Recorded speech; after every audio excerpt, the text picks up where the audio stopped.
मीठा स्वाभाविक होना चाहिए कि नहीं होना चाहिए?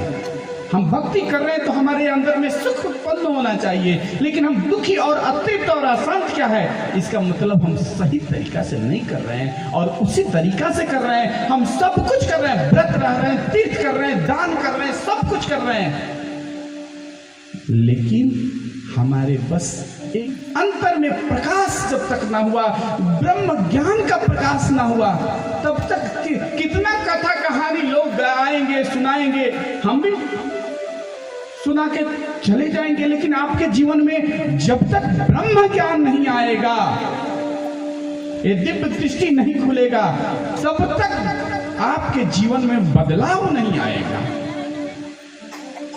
परिवर्तन नहीं आएगा, हो ही नहीं सकता।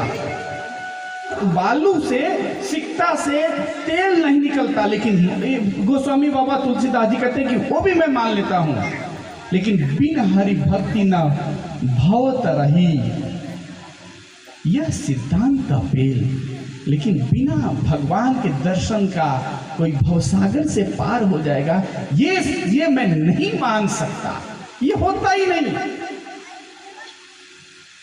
कमठ पीठ जामहि बरबारा,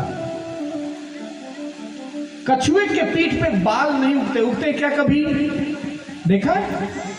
लेकिन कहते मैं ये भी मान लूंगा कि कछुए के पीठ पे बाल उगाए, बंध्या सुत बरु काहू मारा, बाझन का बाजिन स्त्री का लड़का किसी को मार दे जान से, ये भी मैं मान लेता हूं। अब जो बाजिन है उसका लड़का कैसा?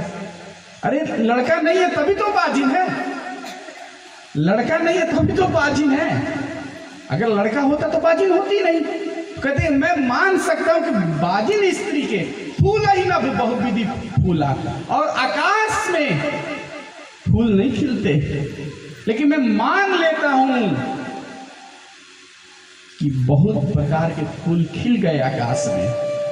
भाई उसके लिए भी नमी चाहिए कि नहीं, मॉइस्चर चाहिए, एक वायुमंडल चाहिए, लेकिन वो कहते मैं मान लेता हूं, लेकिन जीव न लह सुख हरि पूरा, लेकिन जीव सुख पा जाए बिना घट में उतरे, ये मैं नहीं मान सकता, ये हो ही नहीं सकता, इट इज नॉट पॉसिबल,